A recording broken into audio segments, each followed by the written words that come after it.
This is the Dodge Charger. It's got a HEMI, top-notch features and tech, and all of that athletic character and style that Dodge has been slathering onto its product lineup. If you need more space for passengers and stuff, the Charger might not cut it. But what if they made a Charger SUV? Well, they don't, but this new Durango, the Charger's SUV cousin, isn't far off. Fresh out of an overhaul, engineers and designers have made it the best Durango yet. Like the Charger, it looks fantastic and distinct.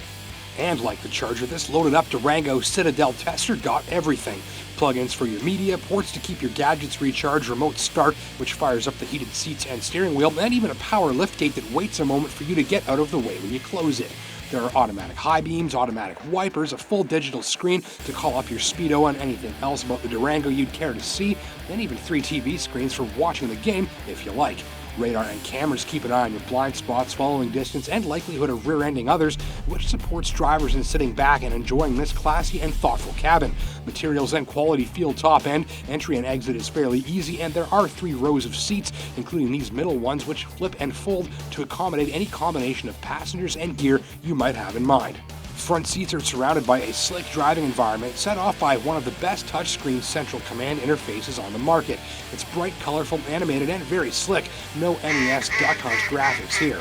The 8-speed automatic and low-range equipped transfer case are manipulated via these dials, which save space.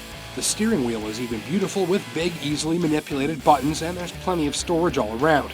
Durango by default drives all 4 wheels all the time, meaning you'll have no issues with traction. No issues with power either, thanks to the up-level HEMI V8 on board with 360 horses and even more torque.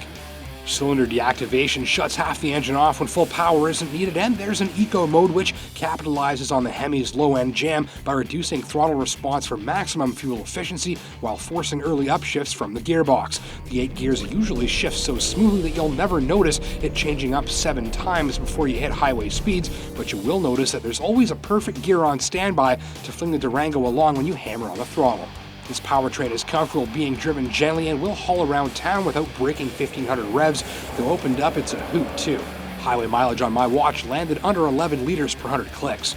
So the Durango is full of lots of beautiful interfaces and thoughtful touches and just delightful little features that all help to build value, but my favorite thing about this is that it's the 5.7 liter HEMI V8 and it's a beautiful engine, maybe a little bit thirsty on fuel if you don't need the extra power for towing and hauling, but man, the response is fantastic and so is the feel, the performance is all there, and the sound effects are just unreal. The Durango is a big, heavy thing, though the turning circle is a little smaller than expected, which helps with parking, and the suspension, though comfort first, isn't opposed to some spirited driving.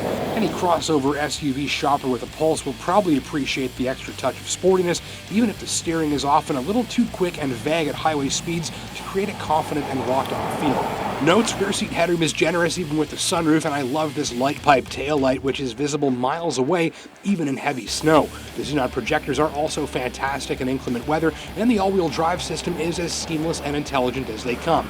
Add in the heaps of space, flexible cabin, and all-around athletic personality, looks, and feel to this machine, and you've got yourself an enticing combination. Plus, if you don't need that big HEMI, you can get a nice V6 too.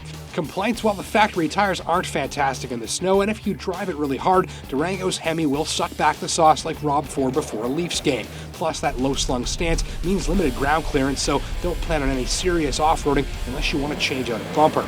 Ultimately, if you're after a family-ready SUV with above-average feature content, character, performance, and style, and a great driving environment, consider this one a priority test drive. Thanks for watching.